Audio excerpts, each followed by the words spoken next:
presenta ANCAP, Uruguayos haciendo el futuro Uruguay.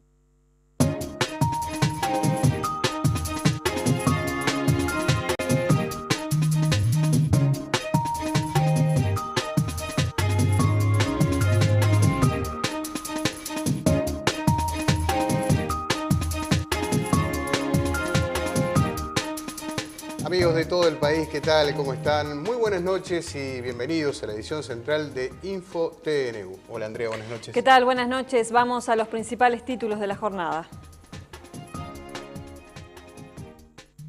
El ministro del Interior, Eduardo Bonomi, dijo en conferencia de prensa que el objetivo del encuentro era enfrentar todas las falsedades que se dijeron sobre el asalto al local del Correo el pasado lunes. En tanto, la policía técnica reveló que el delincuente que cayó abatido fue debido a un disparo de uno de los asaltantes al local.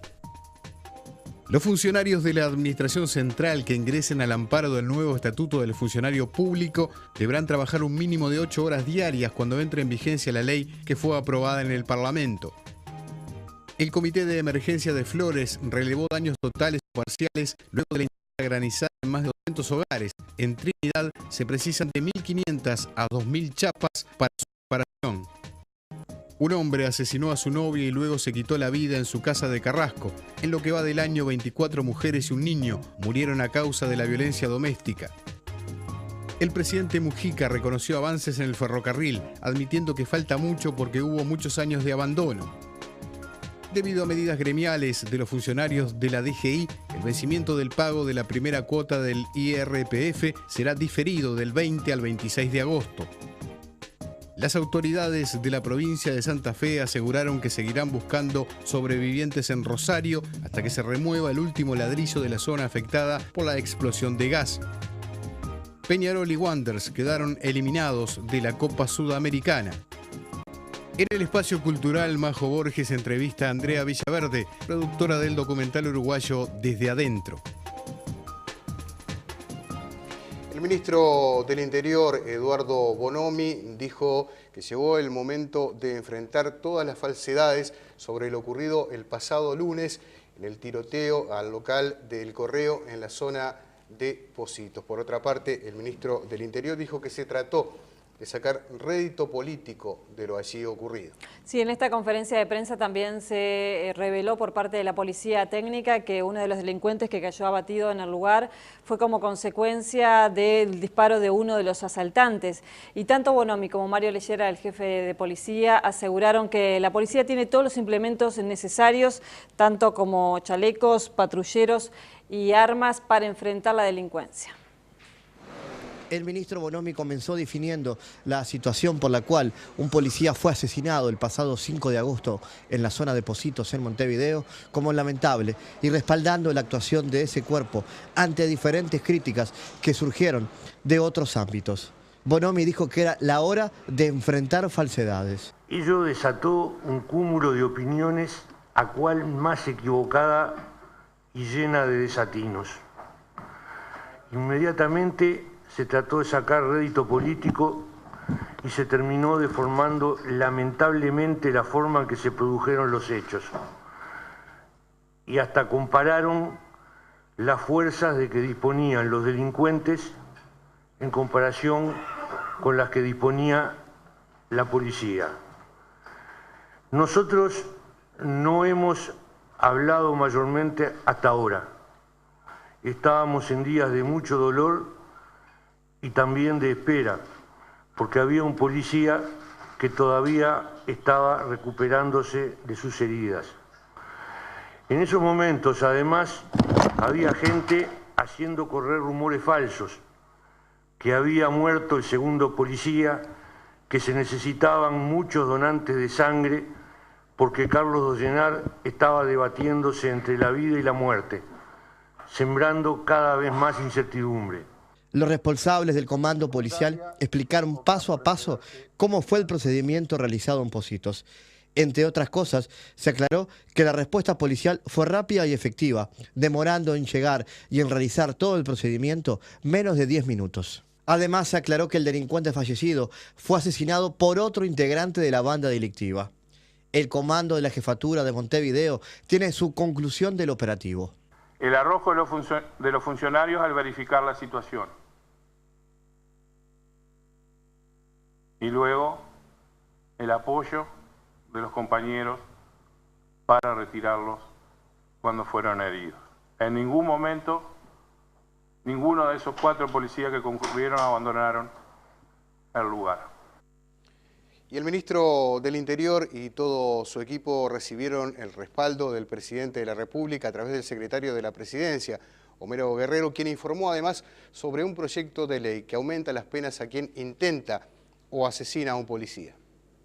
Homero Guerrero tomó el micrófono y fue enfático. Por ahí se trata de sacar provecho político de ello, expresar al señor ministro del Interior, a las demás autoridades políticas de este ministerio, así como a los demás funcionarios policiales, el apoyo incondicional del señor presidente de la República, así como del resto del Poder Ejecutivo. En segundo término, ante estos hechos que nosotros estamos comentando, la satisfacción y la felicitar exclusivamente al cuerpo policial por este procedimiento, tal como lo explicó el señor jefe de policía, así como el señor director nacional de Policía Técnica. Nosotros entendemos del Poder Ejecutivo que ha sido totalmente exitoso este procedimiento. Además, el gobierno piensa crear una nueva legislación en materia de seguridad que busque castigar hechos de violencia vinculados a funcionarios policiales. Nosotros también tenemos que tratar de elaborar normas que lo defiendan más. Por eso estamos elaborando una norma jurídica que próximamente pensamos enviarla al Parlamento, donde básicamente les digo que cuando ocurra un homicidio o lesiones y la víctima sea un funcionario policial, vamos a buscar un agravamiento de las penas, incluso en la tentativa. Y por otro lado también agravar los delitos de rapiña y de copamiento cuando se haya tomado como rehén alguna persona con el fin de evadirse, ¿verdad? Y culminó hace minutos la marcha convocada contra la inseguridad que partió desde la Plaza Cagancha hacia la Plaza Independencia. Aproximadamente 300 personas marcharon reclamando penas más severas para los delincuentes. Incluso había una pancarta pidiendo pena de muerte y otros manifestantes en tanto pedían la renuncia del ministro del Interior, Eduardo Bonomi. De la marcha también participó el Sindicato Único Policial del Uruguay, SUP. Y el ministro de Defensa, Eleuterio Fernández Huidobro, dijo que episodios como los del tiroteo al correo se dan porque en la sociedad hay quienes fomentan los antivalores entre la población. Y nosotros vivimos en una sociedad, en una cultura, en una especie de civilización de hace un tiempito a esta parte, que a través de los grandes medios de prensa, de las agencias de publicidad, de las propagandas, le dice a la juventud y a la población que hay que ser un ganador, un winner, que hay que tener ropa de determinada marca porque si no, no existís, que vos sos si tenés.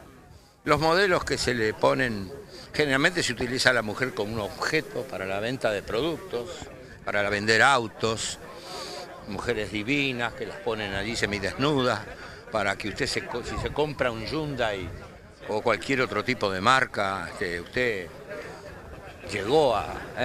Y bueno, usted sabe que la gente, especialmente la gente muy pobre, la gente marginada, se lo cree. Se lo cree. ¿Y usted lo relaciona con...? Se lo cree y como el mensaje es, hacé dinero, hacé la tuya, no importa cómo. Y bueno, como no tienen otra manera de conseguir el dinero, dicen, ¿dónde está el dinero? Está ahí en correo, hay dinero. Bueno, vamos a buscarlo. Porque acá nos están diciendo que eso es ser triunfador. El riesgo que se corre es que nos agarren. Y si no nos agarran, somos exitosos. Una mujer de 20 años fue asesinada por su pareja de 23, que luego se quitó la vida. El caso de violencia doméstica ocurrió en Carrasco cuando el joven ultimó a su pareja de 3 disparos. La joven asesinada es la 24ª mujer víctima de violencia de género ocurrido en lo que va del año en nuestro país. Las muertes por violencia doméstica son la 3ª causa de todas las muertes registradas en el país durante el primer semestre del año. Les recordamos que el número para realizar denuncias por caso de violencia es el 0800 41 41 y que la llamada es confidencial y gratuita. Bien, cambiamos ahora de tema. La Cámara de Diputados aprobó por 47 votos en 65 el proyecto de ley que establece un nuevo estatuto del funcionario público. Entre otros aspectos, el proyecto establece la obligatoriedad de trabajar 8 horas a los nuevos funcionarios. El estatuto no conformó a la Confederación de Funcionarios del Estado, ya se anunciaron ocupaciones y la realización de un paro parcial el próximo miércoles 14 de agosto y otro paro de 24 horas para los próximos días. El nuevo estatuto del funcionario público, que fue aprobado ayer por el Parlamento, es rechazado por el gremio que nuclea a los sindicatos del Estado. El presidente de COFE, Pablo Cabrera, explicó cuáles son los puntos donde hay mayores discrepancias.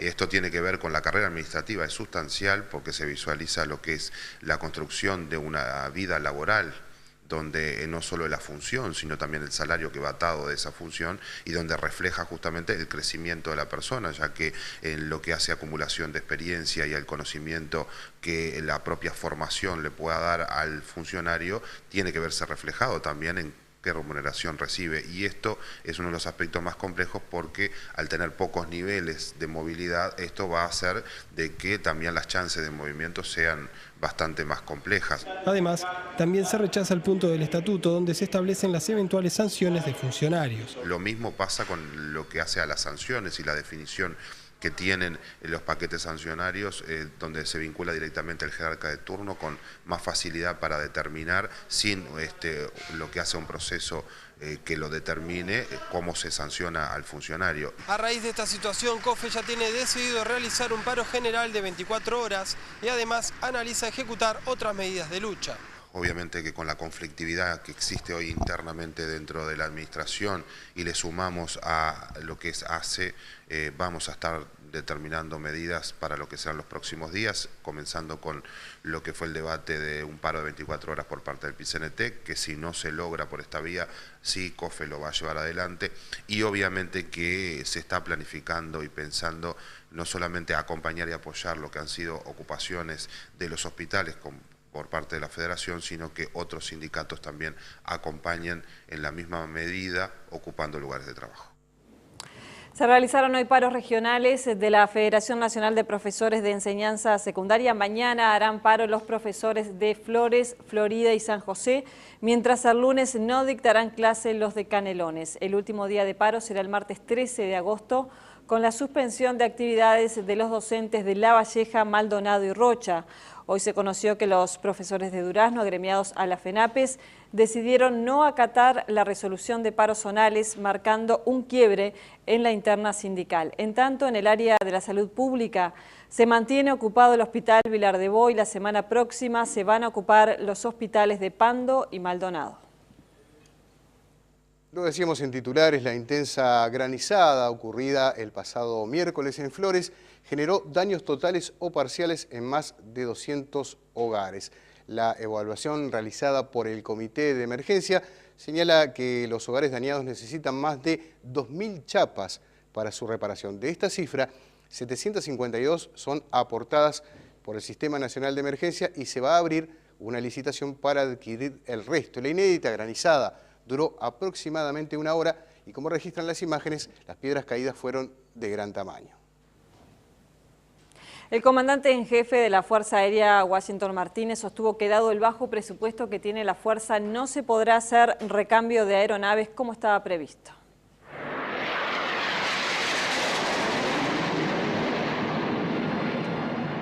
La Fuerza Aérea se va a mantener operativa, no afecta. Sí, las planificaciones de futuro, como los recambios de aeronave y esas cosas tan importantes para la Fuerza Aérea, lógicamente tendremos que de repente analizarlos detenidamente o tener un compás de espera, a la espera de nuevos presupuestos. Las declaraciones fueron efectuadas en el marco de la conmemoración del Día de los Mártires de la Aviación Militar. El acto contó con la presencia del vicepresidente Danilo Astori y del ministro de Defensa Eleuterio Fernández Huidobro. En la oportunidad quedó inaugurado el muro memorial de los caídos. Bueno, es un año más recordando a nuestros caídos en acto de servicio y dentro de la conmemoración de los 100 años de la aviación militar era una cita obligada que tenía la Fuerza Aérea de inaugurar este memorial el cual comprende a 176 efectivos de la Fuerza Aérea que a lo largo de estos 3 años dieron su vida en pos de la patria. En el día de hoy, AFE inauguró 5 unidades nuevas para el transporte de pasajeros. Los coches fueron adquiridos en Italia y cada uno tiene la capacidad para 67 pasajeros. Con la presencia del presidente de la República, José Mujica, las autoridades de AFE presentaron la nueva adquisición de la empresa. Se trata de 5 unidades que serán destinadas para potenciar el transporte de pasajeros.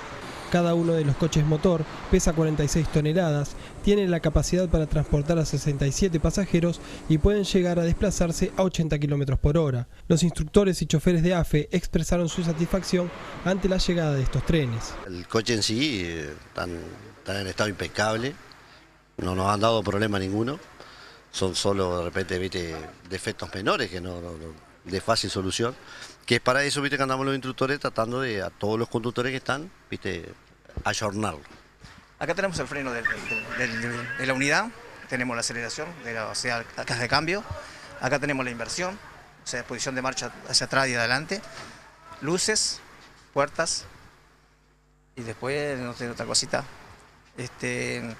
La bocina, acá, está muy cómoda, muy ágil, ¿no? Para los usuarios, la compra de estos nuevos vagones da ganas de viajar en tren como en las mejores épocas. Estoy hasta emocionada de ver este adelanto tan importante para el país, para los montevideanos y la gente también del interior, porque se necesitaba.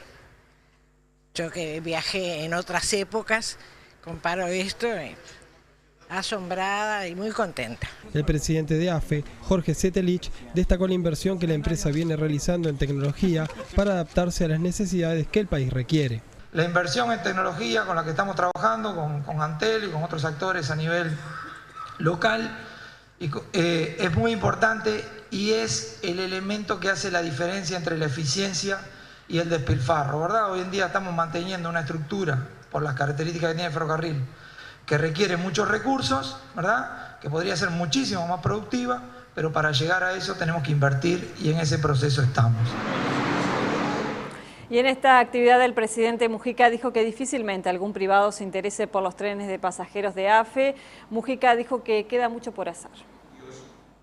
El presidente José Mujica manifestó que AFE debe trabajar desde la eficiencia, algo que es difícil bajo el derecho público. Declaró que no es una empresa para ganar plata, pero no debe perderla y reconoció avances en el ferrocarril, admitiendo que falta mucho porque hubo muchos años de abandono. Como decían las maestras antiguas, puede y debe rendir más. Recién empezamos. ¿Se puede hacer todo lo que dijo el presidente de AFE? Y si hay voluntad, se puede hacer mucho. El problema es que esto lleva muchos años de abandono.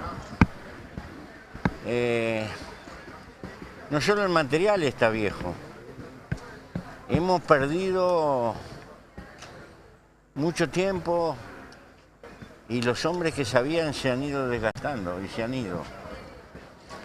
Hay que crear una inteligencia ferroviaria también y valiéndose en parte de los que quedan, de la experiencia que tienen y buscar apoyo.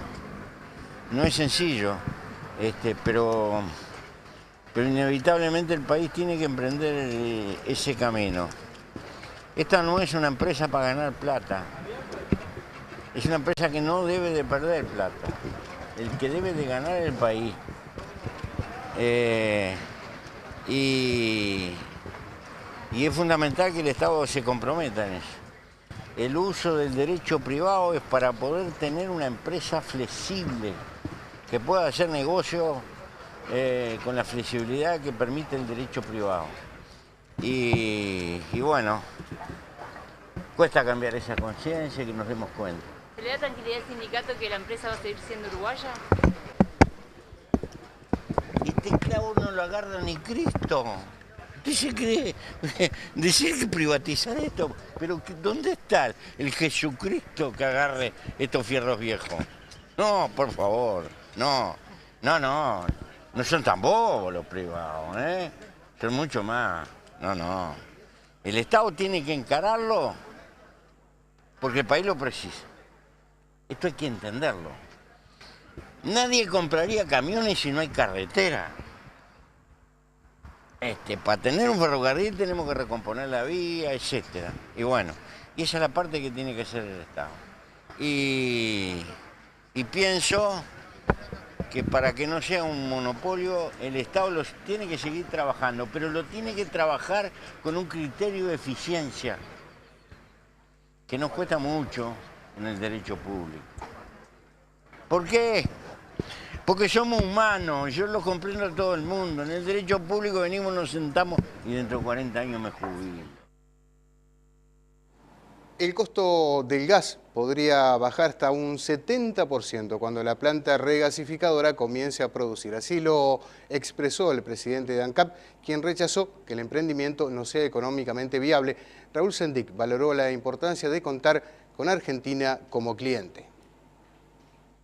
Argentina importa diariamente, por día, más de 35 millones de metros cúbicos de gas que vienen del exterior, sumado a la producción propia que tiene el país.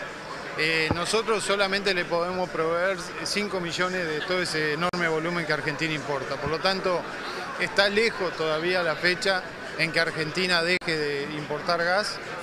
Tenemos muchos años por delante en que vamos a ser proveedores de gas de la República Argentina y estamos trabajando en los acuerdos para que eso sea posible. Así que la planta regasificadora, lejos de quedarnos grande, como pensamos inicialmente o como se ha planteado por parte de la oposición, yo creo que nos va a quedar chica porque va a haber una demanda importante de gas en la región. Con respecto a los costos, ¿será más caro el gas de la regasificadora que el que consumimos actualmente? No, va a ser más barato. Va a ser más barato porque hoy estamos trayendo gas de Argentina con costos altos y nosotros vamos a tener acceso a aprovisionarnos de gas en forma más barata. ¿Cuánto más barato? Yo diría que va a andar alrededor de un 60-70% más barato que el precio que tiene hoy. Hasta hoy son 150.000 los hogares conectados a fibra óptica, según confirmó la presidenta de Antel, Carolina Cossi, quien aseguró que el ente trabaja para llevar el servicio a los 19 departamentos. Ya estamos trabajando en todas las capitales departamentales. Vamos a seguir trabajando, aumentando la cantidad de localidades en el país para 2014 y 2015. Ya llegamos a la meta de hogares pasados, estamos redoblando esfuerzos para elevar bastante la meta de hogares conectados y ahora estamos en lo que es la sintonía fina del proyecto para mejorar la atención a los clientes, ser más efectivos, instalar con más rapidez. Estamos en ello, está muy bien. ¿Cuántos hogares están conectados ya, se sabe aproximadamente? Sí. Más de 150.000. Hoy son más de 150.000. Se buscarán socios inversionistas para proyectos en energía eólica por 150 millones de dólares. Así lo anunció el presidente de UTE, Gonzalo Casaravilla, quien también destacó el resultado de la pasada emisión de obligaciones negociables que alcanzó los 30 millones de dólares.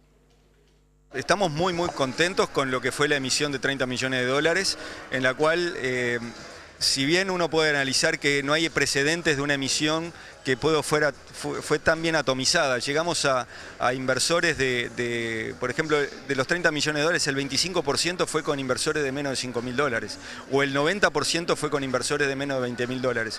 Fueron 1.311 inversores. Me dirán que eso es mucho o es poco. Estamos todos fascinados, pero en realidad hay que ir a mucho más.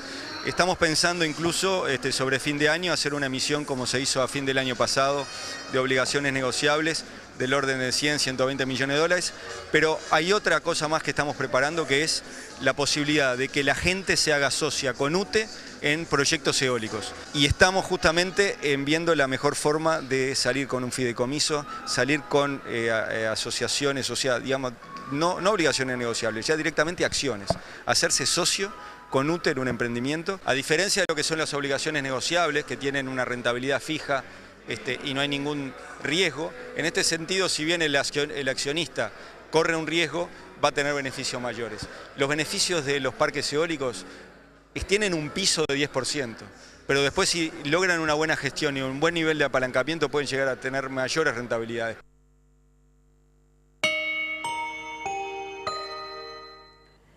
El Ministerio de Ganadería, Agricultura y Pesca trabaja sobre una serie de propuestas para paliar las fuertes heladas que afectaron al sector citrícola el año pasado.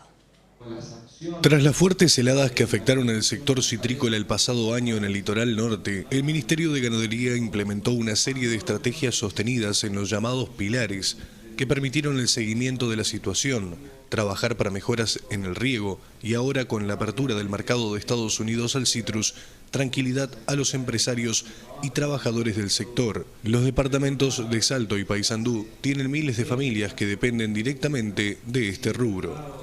El Uruguay tiene muchísimas oportunidades hoy en el mundo porque es un país que se lo reconoce como confiable, como seguro, es un país que se proyecta y se especializa en un modelo agroproductivo, además de lo que podamos hacer en la industria. Pero en este país el 59% de la industria es agroindustria. En esa propuesta nuestro mercado es el mundo, porque cada kilo, litro adicional que produzcamos tiene que tener inserción internacional.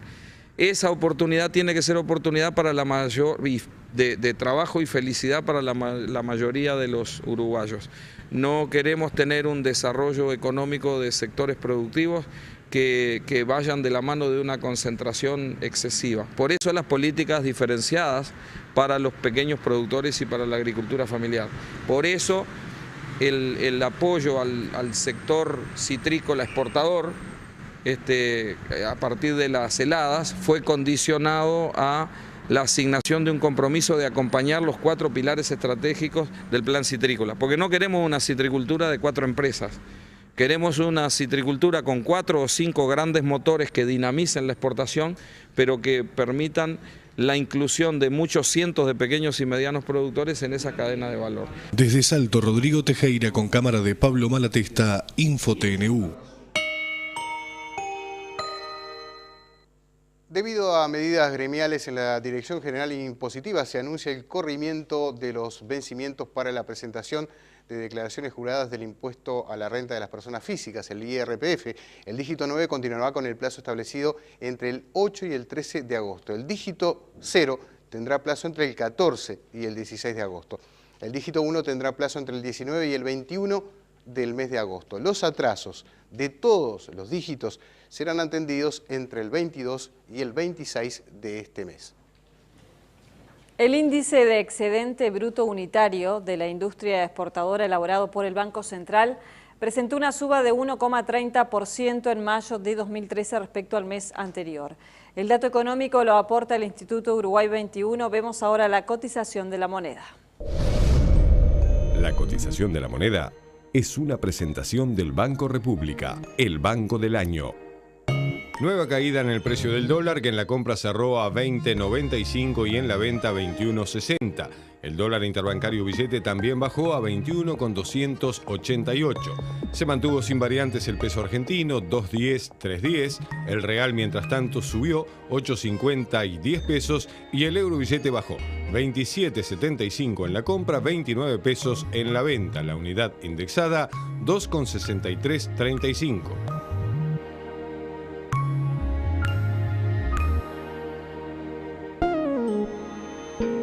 Este programa es presentado por Antel. Usa giros de bits que te permite enviar y recibir dinero estés donde estés. Nos vamos a Argentina, donde las autoridades de la ciudad de Rosario informaron que identificaron los otros 2 cuerpos hallados bajo los escombros del edificio que explotó por una fuga de gas. De este modo, hasta ahora la explosión dejó 13 muertos y todavía quedan 8 personas desaparecidas. Además, hay 11 heridos que continúan internados.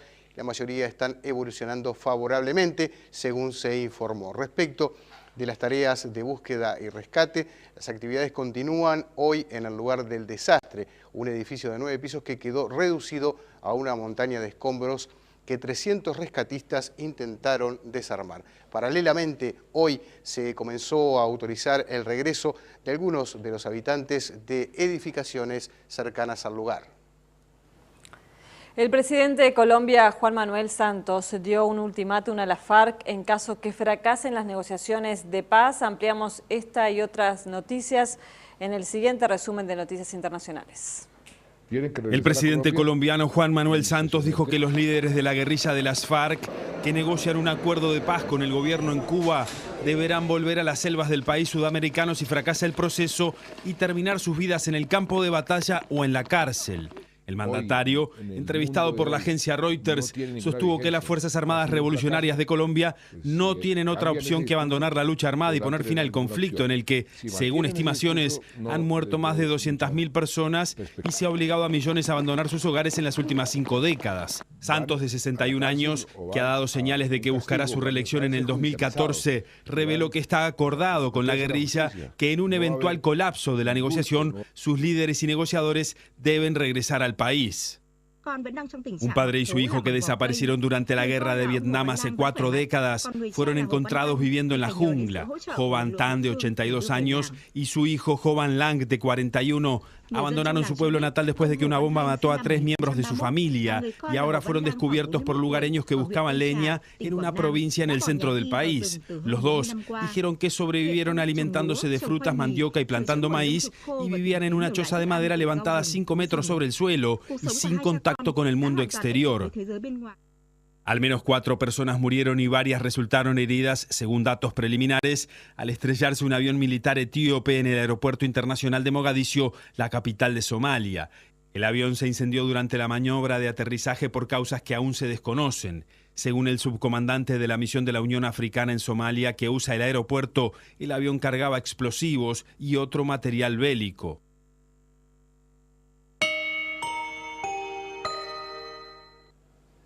¿Qué tal? ¿Cómo están? Buenas noches para todos. Vamos a comenzar con algo fresquito, algo de acá cerquita, porque en Argentina, por el torneo inicial, acaba de convertir Martín Cauteruccio. Bien, hace minutos nada más, en el entretiempo, están San Lorenzo y Racing por la segunda fecha del torneo inicial del fútbol argentino. Golazo de Martín Cauteruccio, que se fue de Quilmes a San Lorenzo y ya lleva 3 goles en el Santo de Boedo. Es victoria parcial de San Lorenzo, 1-0 sobre Racing en la academia. Está en el banco de suplentes Migliónico y también el otro uruguayo, Mario Regueiro. Ahora sí nos metemos en la realidad de la Copa Sudamericana, en la temprana eliminación de Peñarol. Póngale el rótulo que quiera, fracaso, frustración, decepción, lo que a usted mejor le guste. Lo cierto es que Cobreloa fue superior allá en Antofagasta y también ayer en Montevideo y lo eliminó bien de la Sudamericana. Bien, y vamos a comenzar a repasar lo mejor del juego de Cobreloa 2, Peñarol 0 por Copa Sudamericana, la revancha 0-0. Había sido el partido en Antofagasta y Diego Alonso arriesgó y lo hizo bien, no estuvo mal. El Tornado Alonso puso un equipo ofensivo, tenía que imponer su ritmo de partido, sus condiciones en el juego y trató de pensar en el arco de enfrente y de cuidar también el suyo. Pero Droguet, a los 11 minutos, el talentoso volante argentino que tiene el Cobreloa, ponía la pelota en un lugar inalcanzable para comenzar a hacer bajar el murmullo del centenario. Después llegará el segundo a los 20, otro argentino lejano, el solista, el que siempre encuentra su lugar en la cancha, anticipa a todos para poner el 2-0 y después sí, la cancha se hacía cuesta arriba, la serie se hacía muy difícil, más allá de la intención de Alonso, repito, que jugó con un solo volante de marca, que fue Sebastián Piris, y después propuso un equipo ofensivo con el Lolo por derecha, Escapo por izquierda, Pacheco jugando de doble 5 de enganche, Salayeta en ofensiva con la compañía de Carlos Núñez, pero no es solución. La acumulación de futbolistas en la parte alta de la cancha, eso no garantiza triunfos y tampoco goles. Algo de lo que dejó el partido, la expulsión de Contreras, que tampoco le solucionó nada a Peñarol, al contrario, lo puso más nervioso porque lo exigía, le obligaba al equipo de Alonso a tratar de salir a buscar el partido, pero cuando uno no está en su noche, no está en su noche. Núñez no puede dominar la pelota, Salayeta, las que antes entraban, ahora terminan en las piernas de los arqueros. Palos, el hombre que entró por el expulsado Contreras, también fue una de las figuras y de las explicaciones en el partido. Carlos Núñez estaba enredado como él solo y se hizo expulsar, dejando a Peñarol también con un futbolista de menos, al igual que Silva. Los expulsó a los dos, se preocuparon más de pelear que de jugar y los dos terminaron viendo el partido desde los vestuarios. Peñarol no jugó bien, ni allá y tampoco lo hizo en Montevideo y quedó bien eliminado por el Cobreloa. Lo que deja esta serie es el planteo de cuán tarde comenzamos los torneos aquí en nuestro país. Mientras Cobreloa llegó a la serie con 7 partidos oficiales, Peñarol debutaba en la Sudamericana sin jugar ningún partido oficial. El que también quedó eliminado pero se puso en la vereda opuesta, mostró otra cara, fue el Montevideo Wanderers, que empató 0-0 con Libertad, pero la propuesta fue algo más ofensiva. Bien, y también se quedó afuera el Bohemio, pero claro, uno no le puede exigir demasiado a un equipo lleno de pibes, con una identidad que salieron a respetar, sacándose el complejo de inferioridad contra el equipo más parejo de los paraguayos de los últimos años. Claro, uno recuerda lo de Olimpia de Paraguay definiendo la Copa Libertadores, pero el más equilibrado en los últimos torneos internacionales ha sido el Libertad de Paraguay. De todas formas, Wanderers mantuvo sus convicciones, su idea, su forma de juego, esos 3 hombres atrás que muchas veces pasan a ser 4 cuando Maxi Olivera se retrasa, o 5 cuando Lele Cabrera también, cuando Javier Cabrera, el Cangrejo Cabrera, se tira más atrás. Pastorini y Fede Rodríguez no pudieron ser solución ofensiva, y esto es de lo poco que hizo Wanderers como para tratar de cambiar la realidad de una serie que era compleja, que ya estaba 2-1 a favor del equipo paraguayo y que todo se hacía demasiado difícil. Pero la imagen que dejó el Montevideo Wanderers fue totalmente opuesta a la que dejó Peñarol, que participaba en esta Copa Sudamericana con la obligación que los mismos dirigentes se impusieron, la de definirla. River Plate es el único equipo uruguayo que sigue en el torneo sudamericano y que va a jugar el 21 a las 22:30 en Medellín ante el Itagüí, y la revancha será el miércoles 28 de agosto, 19:30 de nuestro país. Hablemos de básquetbol porque comienza en un ratito la parte de liguilla para buscar los 2 ascensos a la Liga Uruguaya 2014. Bien, y el menú de partidos es variado, hay 2 para este viernes y 1 para el sábado. Welcome con verde y rojo en cancha de Tabaré, Larre Borges ante Cader en cancha de Sayago. Esto es 21:15 del viernes, 21:15, pero del sábado jugarán Waston Urunday en cancha de Capitol. Hay 2 lugares para subir a la próxima Liga Uruguaya de Básquet. Y hay básquetbol también en Salto porque se jugarán las semifinales del Sudamericano Sub-17. Bien, desde las 7 de la tarde juegan Argentina con Colombia y a las 21 lo hará Uruguay ante la selección de Brasil. Mañana será turno de las finales y también de definir el tercer y cuarto lugar. ¿Por qué digo esto? Porque los 3 primeros tienen su lugar en el premundial de básquetbol. Uruguay le ganó a Perú y además también había vencido al equipo paraguayo. Volvemos a cruzar el charco, nos vamos a Argentina, torneo inicial, segunda fecha con más goles uruguayos. Convirtieron Viruta Vera y el Tanque Silva. En Argentina, Rafaela le ganó 2-1 al Lanús del Tanque Silva. Santiago sigue imparable y aprovecha todo para convertir.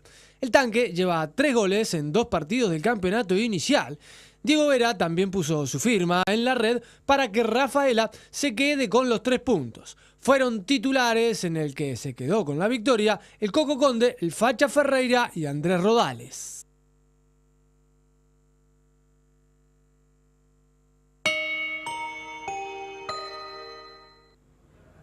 Buenas noches, comencemos las recomendaciones culturales por el lado de la música en vivo. Hay opciones de tango esta semana, también de rock y una visita argentina que en realidad es conocida por nosotros por ser actriz de televisión.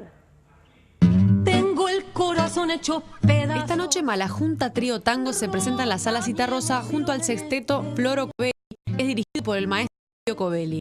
Ellos acompañarán a Adriana Filgueira en voz, Jorge Alastra en guitarra y Juan Rodríguez en violonchelo y acordeón. El trío está presentando su primer disco, titulado Baldosa Floja, que con el apoyo del fonógrafo. Esta noche también, un poco más tarde, la fija a las 23, Habla por la Espalda vuelve a los escenarios luego de un tiempo sin reencontrarse con su público, con el que prácticamente realizan un ritual en el show. Será en Blues Live en Daniel Muñoz con entradas en venta en Red Habitat.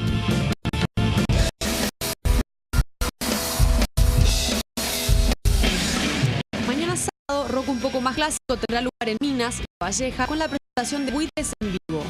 El grupo Longevo Uruguayo se encuentra celebrando un aniversario doble, los 20 años del disco Maravilla y los 10 años de Mientras. Sueños de disco en Minas.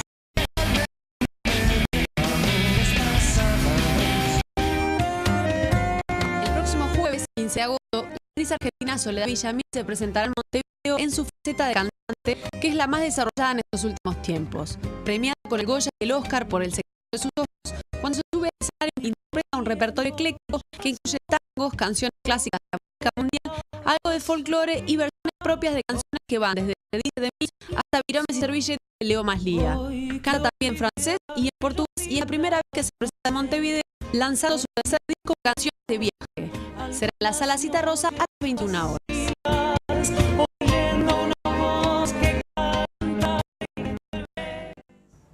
Ayer se lanzó un estudio que evalúa el peso de la cultura en la economía uruguaya, que reveló datos como que en 2009 la cultura generó 500 millones de dólares, lo que es un 0,8 del PBI nacional. Se conocieron esta semana los resultados de un estudio que se propuso conocer el peso de la cultura en la economía uruguaya con mediciones como las que se realizan en materia de... La publicación con los resultados fue lanzada por el Departamento de Industrias Creativas de la Dirección Nacional de Cultura y analizó resultados del 2009, aunque se propone continuar desde ya con los años siguientes, incluyendo lo que quedó fuera de este primer análisis: las artesanías, el diseño, las nuevas tecnologías y las fiestas tradicionales. Aún sin esos rubros dentro del estudio, este dio como resultado que en 2009 los sectores culturales ocuparon casi 20.000 puestos de trabajo directos y alcanzaron una facturación de 500 millones de dólares. Esta cifra representa un 0,8% del Producto Bruto Interno, una cifra muy importante que Hugo Achúcar, director nacional de Cultura, compara con otras de la industria uruguaya para entender su relevancia. Los primeros datos ya son muy impactantes. Tenemos un aporte de valor agregado al Producto Bruto Interno de 0,8, cuando un sector como el de la forestación da un 0,6 y un producto en un país ganadero como es el procesamiento cárnico da un 1,4. El sector cultural con mayor económico resultó ser el área audiovisual y la idea de este estudio es avanzar hacia la creación de una cuenta satélite de cultura en Uruguay. ¿Por qué esta no es? Porque es una cuenta que funciona como satélite dentro del sistema de cuentas nacionales, que es un conjunto que mide la producción y generación de ingresos de un determinado sector de actividad, como es el caso del turismo, el medio ambiente, la salud y la cultura. ¿Para qué sirve conocer estos números y difundirlos? Achúcar responde. Para interesar a aquellos sectores, como ya mismo estamos trabajando con Uruguay 21, para no solamente contribuir en la exportación de la cultura, que ya estamos haciendo. Yo daba una cifra recién, al 2009 la cultura había exportado por 30 millones de dólares, mientras que ahora se celebraba mucho la exportación de cítricos a Estados Unidos por 20 millones. Y sin embargo, la invisibilidad de lo que es el aporte de la cultura a la riqueza y a la exportación es muy grande. Esta primera investigación se realizó mediante un convenio entre el MEC y la Universidad de la República, con el asesoramiento del Banco Central del Uruguay y el Instituto Nacional de Estadística. La publicación se puede solicitar gratuitamente en la Dirección Nacional de Cultura o descargar de forma digital en su sitio web. El lunes finaliza en TNU una serie que cautivó muchísimo a los espectadores y marcó una diferencia en la tele por su originalidad. Esta va a volver a ser emitida en septiembre en otro horario. Venimos aquí porque... El lunes culmina la serie televisiva que cautivó a tantos televidentes. Cuéntame fue una producción de televisión española que hizo historia por ser mucho más que una novela. Esta ficción realizó un repaso sociológico, histórico y emotivo de la historia reciente de España, de la mano de una familia humilde y a través de los recuerdos de Carlos, la voz que lleva adelante el relato. Todo comienza cuando en 1968 llega la primera televisión a la casa de los Alcántara. Uno de los secretos de la serie es que la familia fue creciendo con los televidentes, que son testigos de sus aventuras y miedos desde la dictadura hasta la democracia española. Cuéntame termina este lunes su temporada número 14, pero comenzará a ser emitida nuevamente a partir del 2 de septiembre en otro horario, de lunes a viernes a las 16 horas. Esta serie tuvo versiones en Italia, Portugal y actualmente se emite en Chile una adaptación que se llama Los 80. De la pareja de actores protagónicos, Imanol Arias y Juan Echanove, permanece en la pantalla de TNU el programa Un País para Comérselo, en el que los actores recorren España explorando la gastronomía de sus comunidades y que se emite los domingos a las 21 horas. A tal punto llega la fusión entre ambos programas que Ana Duato, quien interpreta a Mercedes en Cuéntame, será la reemplazante de Imanol Arias en este recorrido por los platos españoles. Además del comienzo en otro horario, una buena noticia para los fanáticos de Cuéntame es que se empezará a grabar la temporada número 15, por lo que habrá más vida de sus personajes entrañables por conocer. Qué guapa estás. Gracias.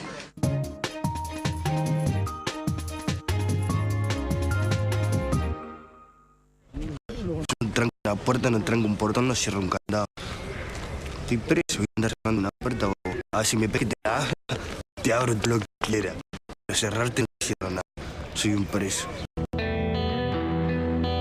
Yo desarrollo un proyecto de rehabilitación voluntaria en Los Trujillos. Yo era delegado de cultura. Y me decía, el ministro de Educación y Cultura. Con mi voz cantora decía, hasta tus brazos aún volver. Nunca pensé en entrar a la mujer ideal estando preso.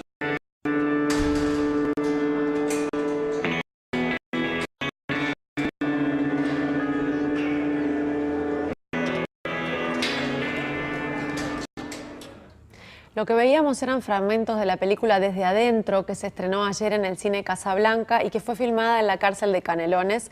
Estamos hoy con su investigadora y productora, Andrea Villaverde. Bienvenida. Muchas gracias. Contanos cómo se gestó la idea de la película.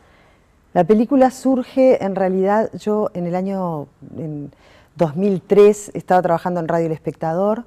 Hubo un motín muy grande en la cárcel de Canelones en ese año y desde la radio, nosotros haciendo la cobertura informativa de lo que estaba pasando, tomamos contacto con un recluso a través de un celular, conseguimos el celular del recluso, lo llamamos por teléfono y él salió en vivo al aire explicando la situación. 2 años después, en el año 2005, la situación era otra, había cambiado. Ese recluso se acordó de aquel contacto que habíamos tenido en el 2003 y llamó a la radio para hablar conmigo. Ahí fue que reenganchamos en el contacto. Ellos en ese momento ya estaban organizados en comisiones de trabajo, estaban en una cosa muy fermental y querían comunicarlo para afuera, querían que el afuera supiera, de alguna manera también estaban buscando algún lazo con el afuera. Yo visité la cárcel una vez, hice un informe para la radio y quedé como enganchada ahí con la cosa, ¿no? Me impactó mucho. Yo nunca había entrado a una cárcel, me impactó mucho lo que vi, me impactó mucho el impulso que tenían, las ganas como de reinventarse y la convicción que tenían de que eso era posible. Y bueno, quedé como enganchada con eso y me pareció. ¿Y cuántas veces volvieron? ¿Cuánto duró el rodaje en total? El rodaje en realidad empezó 1 año y medio después de eso. Porque yo ahí en el 2005 dije, bueno, esto estaría bueno documentarlo, seguirlo un poco a ver qué pasa. Recién entró la cámara a fines del 2006 y estuvimos 3 años filmando en la cárcel. Entre mitad del 2005 y fines del 2006, cuando empezó el rodaje efectivamente, yo estuve yendo a la cárcel todo ese año y medio, generando un vínculo con los presos, yo les propuse lo del documental, generando un vínculo con aquellos que estuvieron de acuerdo, y bueno, y también intentando, digamos, bueno, que me conocieran, que en la cárcel se acostumbraran a mi presencia. Era una cárcel de 700 y pico de hombres, una mujer entrando, bueno, hasta que ya no fuera novedad que yo estuviera por ahí dando vueltas, ¿no? ¿Cómo fue para ti la experiencia dentro de la cárcel? La experiencia para mí fue muy reveladora en realidad. Yo tuve que romper un montón de prejuicios, pero no me costó tanto trabajo, digamos, ¿no? Porque digo, rápidamente como que pude como enganchar lograr una cierta empatía con ellos. Creo que también, bueno, el hecho de yo ser un poco más grande, porque la mayoría de los reclusos eran todos menores de 30 años, entonces también, bueno, generar una especie de, una actitud un poco maternal, digamos, que yo tuve con ellos, eso también facilitó las cosas, ¿no? Y la película parece tener como una función social, o al menos eso me pareció a mí, y calza como perfecto en una serie de debates que está habiendo en este momento sobre la delincuencia, sobre el sistema carcelario. ¿Por qué te interesaste tú en realizar este trabajo o en editarlo o en mostrarlo como está? Mira, a mí lo que me interesó en su momento es porque en el año 2005, cuando se habilita la organización de los reclusos en la cárcel, Tabaré Vázquez, cuando asume el gobierno, declara lo que se llamó la emergencia carcelaria por la situación que había en las cárceles. Se presentó un proyecto de ley en el cual existía esto de conmutar la pena por 2 días. Cada 2 días de trabajo o de estudio se les descontaba 1 día en la pena. Entonces eso fue muy estimulante para los reclusos. Entonces había como una efervescencia de una cosa que era absolutamente nueva. Era novedoso esto. Y particularmente en Canelones lo que estaba pasando era que eran los propios presos, los propios reclusos, los que estaban organizándose. No era, digamos, la institución, la dirección de la cárcel que les dijo, bueno, ahora tienen que empezar a trabajar, ahora van a hacer esto. No era una ONG que venía de afuera a decirle, sino que era una cosa muy fermental de ellos. Eso fue lo que a mí me pareció que valía la pena documentarlo para ver qué pasaba. No sabíamos qué iba a pasar. Y en realidad, que la película se esté estrenando hoy en estos días es casual, porque nosotros no nos propusimos eso, nosotros en realidad creímos que la íbamos a terminar mucho antes. Claro, pero bueno.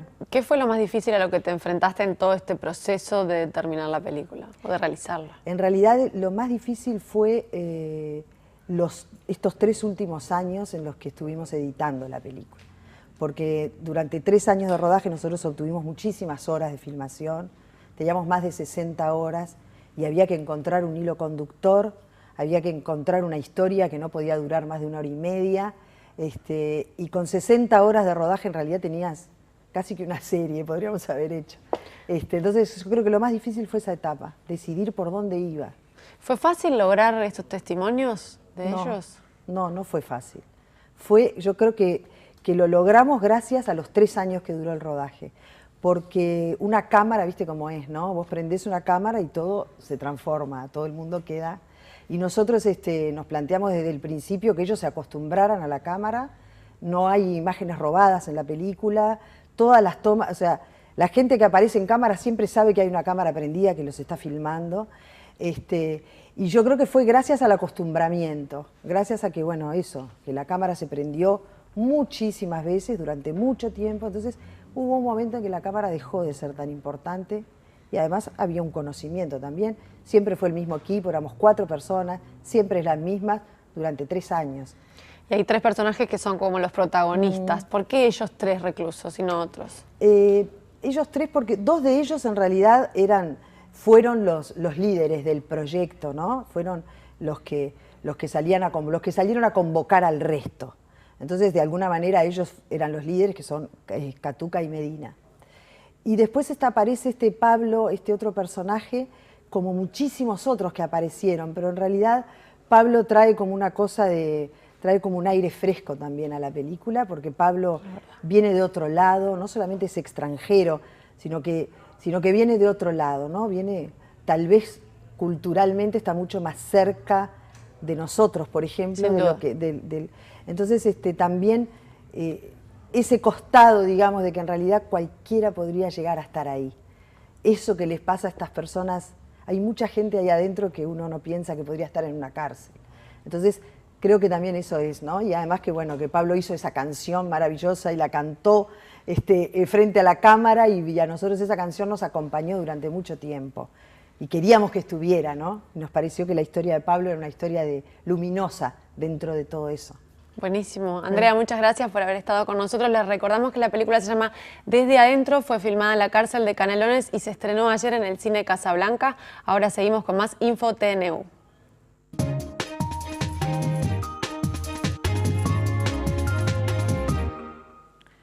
Vemos ahora el pronóstico del tiempo en Nubel Cisneros.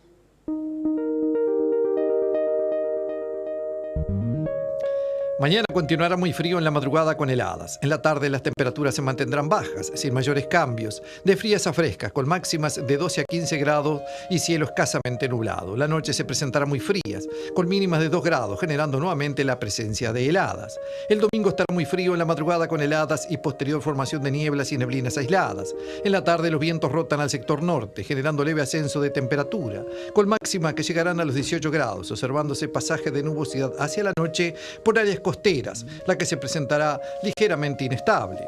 En capital y zona metropolitana se espera una mañana muy fría con nieblas y neblinas aisladas. La tarde continuará fresca con cielo ligeramente nublado, en tanto que la noche nuevamente se presentará fría.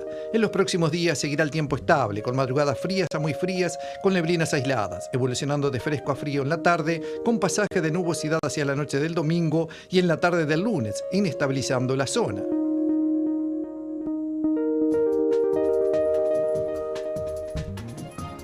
Y para este viernes un buen menú en Televisión Nacional. 22:30 se viene Campo de Juego. Hoy con los jugadores Iván Alonso y Matías Alonso. Y Guillermo Perufo de la Trotsky también van a estar junto con nuestros queridos amigos. Campo de Juego 22:30, no se lo pierdan, los invitamos a participar de ese programa. Nos vamos, ahora ya llega el 7º capítulo de Mujeres Extraordinarias. Vamos a extrañar a Cuéntame. Sí, lo vamos a extrañar, el lunes el último capítulo. Exactamente. Bueno, buen fin de semana para todos, que pasen bien. Hasta el lunes.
Presentó ANCAP, Uruguayos haciendo el futuro Uruguay.